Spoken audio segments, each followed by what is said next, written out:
평안하십니까? 2월 6일 목요일 매일 예배 하나님 앞에 기도함으로 시작합니다. 좋으신 하나님, 저희들에게 늘 복을 주시기를 원하시는 하나님이신 줄로 믿습니다. 매일매일 살아가며 우리의 연약함들을 채워주옵시고 우리가 도무지 해결할 수 없는 문제들 앞에 저희가 설 때에도 하나님 그 문제를 넘어갈 수 있게 도와주옵소서. 특별히 저희들 죄악 가운데 넘어뜨리려고 하는 수많은 도전들이 있사오니 이걸 잘 알아챌 수 있는 영적 민감함을 저에게 주옵시고 이길 수 있도록 성령님 우리 안에 능력으로 역사하여 주시옵소서. 한날을 살아내 하나님 앞에 영광을 돌릴 수 있는 저희 모두가 되어지도록 도와주옵소서. 오늘도 하나님의 말씀을 먼저 마음에 담고 우리 하나님 앞에 나아가 기도하기를 원합니다.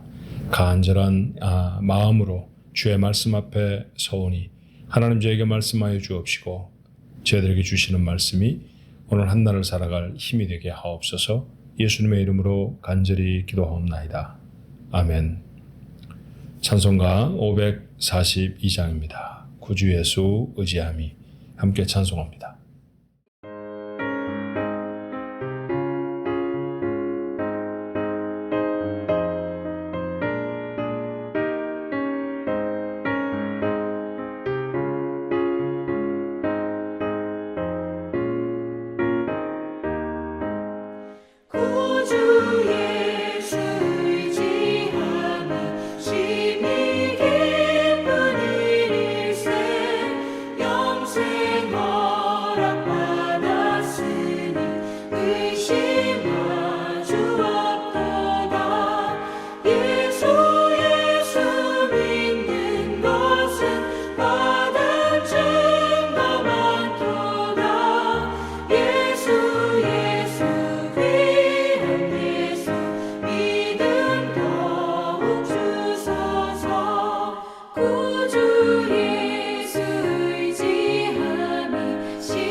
하나님의 말씀 요한복음 10장 22절로 31절까지의 말씀입니다.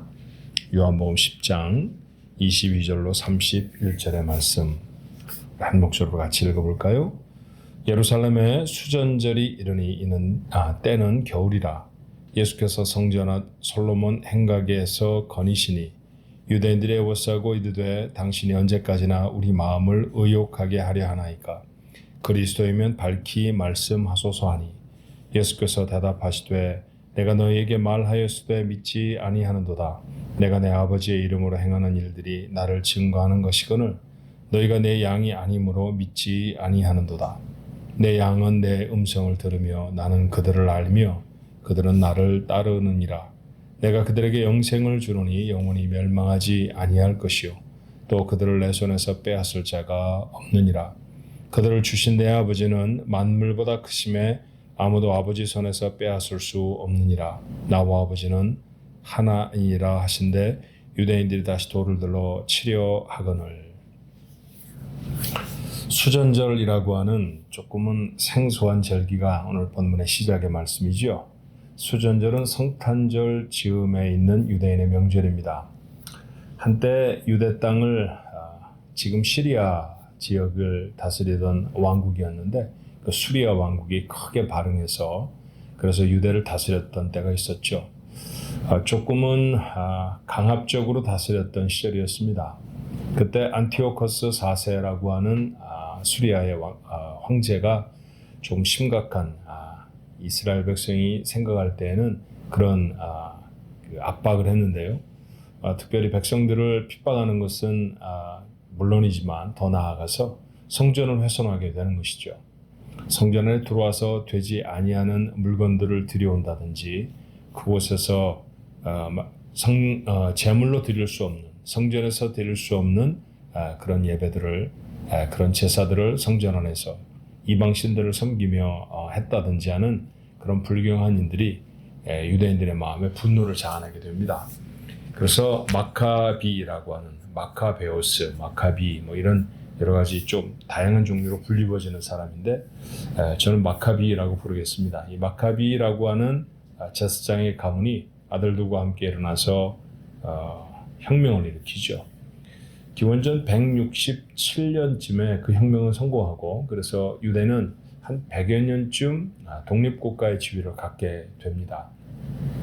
수리아 사람들을 다 몰아낸 후에는 성전을 수리해야 할 필요가 있었겠죠. 우상을 숭배하는 여러 가지 제단들도 만들어져 있었을 것이고 또 그곳이 그런 제물들로 더럽혀졌기 때문에 성전을 깨끗이 청소해야 할 필요가 있었습니다. 유대인들이 그 성전을 깨끗하게 정돈하고 수리해서 하나님 앞에 드렸다 해서 성전을 수리한 날, 그날을 기념해 수전절이라고 부르죠. 그때 성전을 수리하려고 하는데 아마도 대단히 경제적으로 어려웠던가 봐요. 성전을 밝힐 기름이 없었습니다.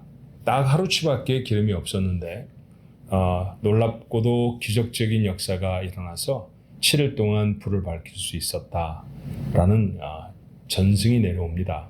그래서 이 수전절이 되어지면 이스라엘 백성들은 가지가 9개가 달려있는 촛대, 메노라라고 하는 이름이 붙어있는 촛대예요. 그 촛대에 하루에 하나씩 촛불을 밝혀가며 그 절기를 기념해서 그 절기의 또 다른 별칭은 빛의 축제라고 하는 이름도 있습니다. 봉헌한다라고 하는 말, 하나님 앞에 저희도 그렇잖아요. 예배당 다 짓고 난 다음에 하나님 앞에 드린다 그럴 때 하나님께 드리는 것을 높여 말해서 봉헌 그렇게 말하잖아요. 이스라엘 백성들이 성전을 깨끗하게 청소한 다음에 하나님 앞에 다시 드리는 봉헌, 이 봉헌이라는 말을 히브리 말로 말하면 하누카 그렇게 말하거든요. 그래서 이 절기의 또 다른 이름은 하누카이기도 합니다. 크리스마스가 되면 촛대가 여러 가지가 달린 그런 촛대 그림을 한 그런 장식품들이 많이 보여지기도 하고 그 다음에 크리스마스 카드 어간에 그 옆에 하누카라고 해서 그런 카드도 돌아다니는 것 여러분 미국에서는 쉽게 경험할 수 있는 일이죠. 유대인들이 많이 살기 때문에 그런 절기가 바로 이 수전절 하누카라고 하는 때였습니다. 이런 때에 예수님이 지금 성전 안을 거닐고 계시는 거죠. 자, 그때 유대인들이 질문합니다. 도대체 당신이 그리스도입니까? 확실하게 좀 말씀해 주십시오. 내가 그리스도다 아니다 이렇게 말씀해 주시면 우리가 따르겠습니다. 그런 뜻일 겁니다. 반문을 한번 해보고 싶어요. 내가 그리스도다 그렇게 예수님이 말씀하셨으면 그러면 유대인들이 따랐을까요? 오늘 마지막 말씀은 31절에 유대인들이 다시 돌을 들어 치려 했다라고 하잖아요. 아마 그분이 그리스도다. 유대인들이 알아들을 말로 말한다고 하면 내가 메시아다. 내가 약속된 메시아다. 그렇게 말씀을 하셨다 할지라도 아마 그들은 돌로 예수님을 치려고 하지 않았을까 하는 생각이 듭니다. 어떻든 이런 질문을 해요. 근데 예수님의 대답이 무엇이었습니까? 제가 좀 다른 표현을 사용하면 이런 말씀이죠. 아직도 모르겠느냐? 25절 하반절에 내가 내 아버지의 이름으로 행하는 일들이 나를 증거하는 것이거늘 너희가 믿지를 않는다라는 말씀입니다. 예수님이 이제까지 정말 많은 일들을 행하셨죠. 내일쯤 우리가 큐티를 해야 되는 본문의 말씀인데 세례 요한과 견주어서 이렇게 말씀하시는 부분이 있어요. 세례 요한은 사실은 예수님보다는 훨씬 더 대중적인 지지를 받고 있었던 사람이었습니다. 예수님을 세상에 소개한 사람이기도 하고요. 그렇지만 그는 예수님이 행한 것과 같은 기적을 단 하나도 행하지 않습니다. 그 당시에 살았던 어떤 사람도 예수님이 행하신 일들을 행할 수가 없었죠.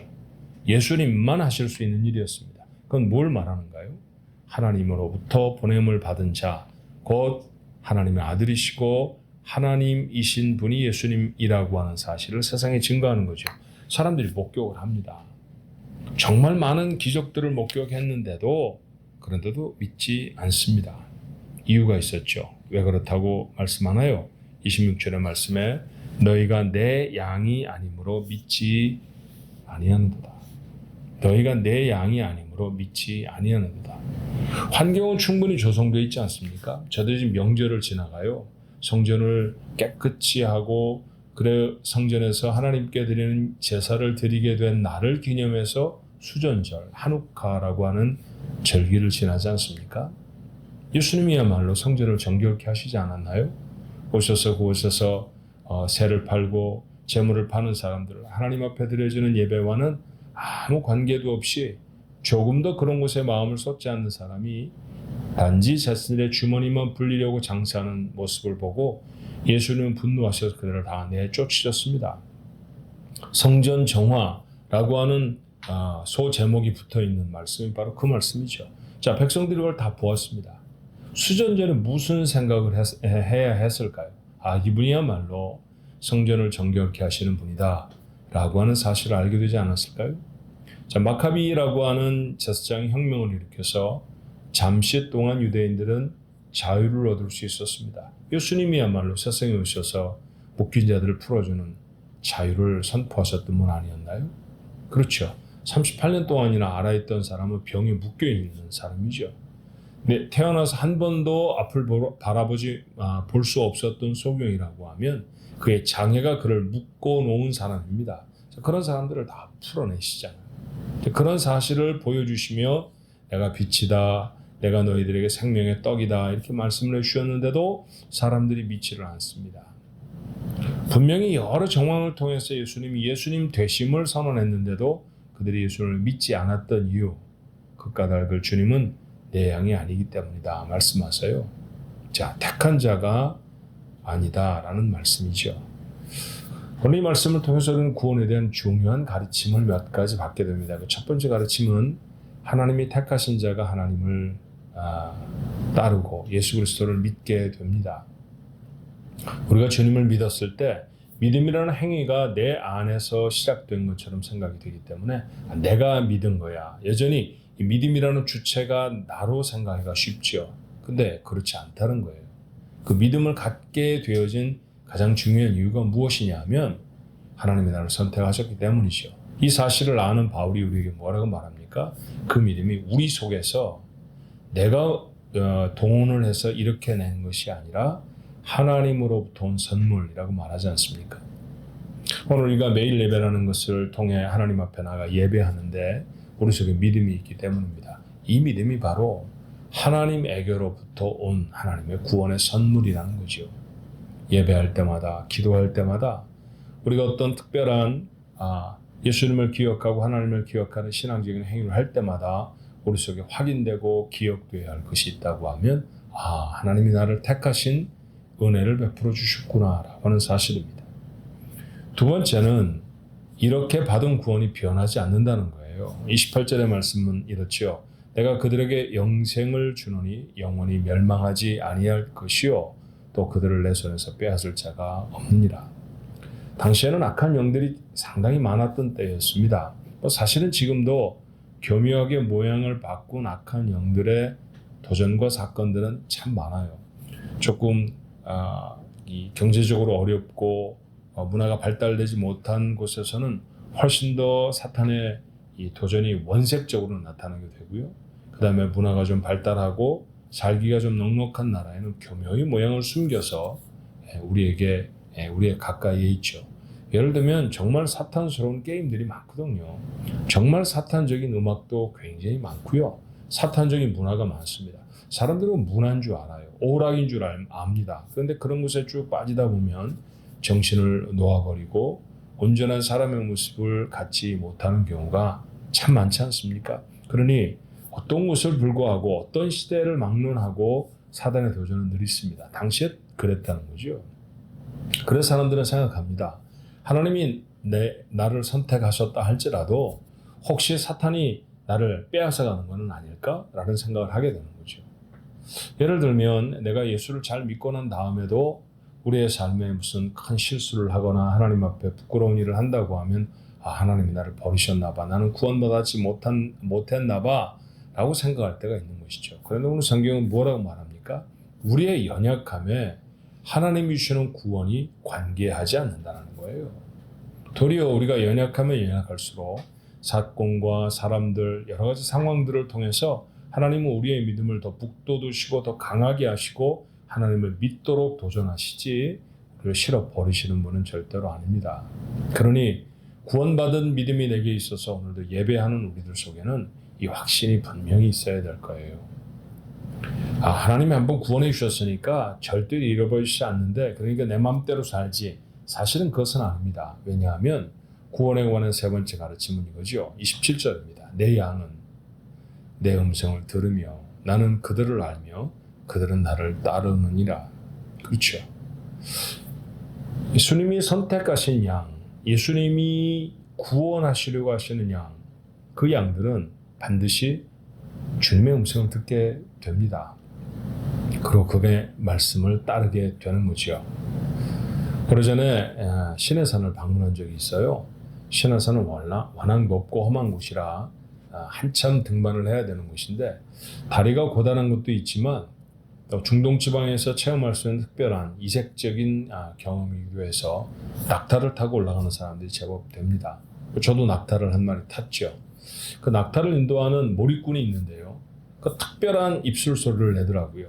그런데 제가 듣기에는 저희 무리가 한 20명 정도, 그러니까 한 20명이 낙타를 타고, 그러니까 낙타가 20마리쯤 가고요. 그 낙타 몰입꾼들이 한 마리의 낙타마다, 맞아요. 한 마리에 한 사람씩 다 있었어요. 그렇게 전부 다 몰입꾼들이 있었는데, 제가 듣기에는 그 몰입꾼의 소리가, 낙타를 모는 소리가 그 소리 같고 다 똑같더라고요. 근데 제가 탄 낙타가 한참 이 고갯길을 오르다가 문득 탁 멈춰 서더라고요. 그들이 움직이려고 하지 않습니다.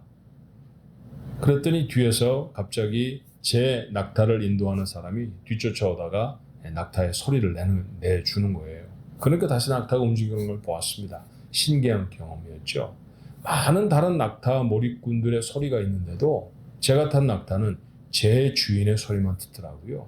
그 소리만 따라가는 모습을 보았습니다. 생각이 좀 깊어지는 그런 경험이었죠. 예수님의 선택하신 구원의 사람이라는 표현인데 그 사람들도 예수님의 음성을 듣는다는 거예요. 세상에 정말 많은 소리가 있습니다. 잠만 자고 일어나면 이곳에서 이런 사건, 저곳에서 저런 문제가 있다는 이야기를 많이 듣죠. 우리 인생이 살아가는데 유익이 될 만한 이야기들도 세상에 가득합니다. 그런데 그런 모든 소리들을 관통해 우리가 듣고 주목해야 할 것, 바로 목자 되신 주님의 소리인 것이죠. 오늘 우리가 매일 예배에 참여하는 가장 중요한 이유가 무엇인가요? 바로 그 주께서 내게 하시는 음성이 무엇인가를 듣기 위함입니다. 그 소리를 놓치면 하나님의 사람으로 살아가지 못한다는 거죠. 또한 더 나아가서 듣기만 하는 것이 아니라 듣는 대로 따르는 겁니다. 좀 전에 말씀드렸던 것처럼 제가 타고 가던 낙타가 문득 걸음을 멈추었는데 뒤에서 낙타 몰입꾼이 소리를 내니까 다시 걸어갔습니다. 소리만 듣고 주인이 저 뒤에 있구나 라고 안도한 것만이 아니라는 거죠. 저 소리를 내는 것은 나보러 걸어가라는 것이구나 라고 낙타가 알아들었던가 봐요. 그러니까 그 낙타가 움직이더라고요. 자, 양떼라고 하면, 주님의 양떼라고 하면 주께서 우리에게 명하시는 말씀들을 행하여 나아가야 합니다. 한 달쯤을 살았는데도 우리의 마음의 가장 큰 후회는 하나님의 말씀을 그렇게밖에 따를 수 없었을까라고 하는 후회들 아닌가요?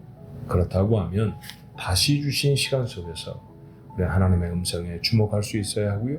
그렇게 음성이 들려질 때 그 말씀을 따르는 결단이 있어야 합니다. 오늘 새로운 시간에 우리 가족들이 그런 결단으로 멋진 하루를 살아낼 수 있게 되기를 주님의 이름으로 축원합니다. 기도하겠습니다. 사랑이 많으신 하나님, 죄를 사랑하셔서 구원해 주시고 하나님의 백성 삼으시니 얼마나 감사한지요. 저희들에게 늘 하나님의 말씀을 사모하고 따를 그런 간절함을 주시고 그 말씀이 저에게 깨우쳐지면 그 말씀을 따라 행하는 그런 하나님 앞에 순종하는 모습들이 저희들과 되어지도록 도와주옵소서. 우리를 구원해 주시려고 예수 그리스도 세상에 오셨고 우리에게 놀라운 구원의 은혜를 베풀어 주셨습니다. 이 구원이라는 은혜를 받은 것 우리가 잊지 않게 하시고 이 구원이 얼마나 견고한지 세상에 누구도 하나님에게서 나를 빼앗아 갈 수 없다라는 사실을 기억하며 오늘 주신 한날 하나님의 음성을 듣고 그 음성을 따르는 거룩한 백성들의 삶 되게 해 주옵소서. 모두의 삶에 구체적으로 하시는 하나님의 말씀을 깨달아 알 수 있도록 오늘 예배에 참석해 주의 말씀을 나눈 하나님의 사람들마다 거룩하고 깊은 깨우침이 있게 하여 주옵소서. 예수님의 이름으로 간절히 기도하옵나이다. 아멘.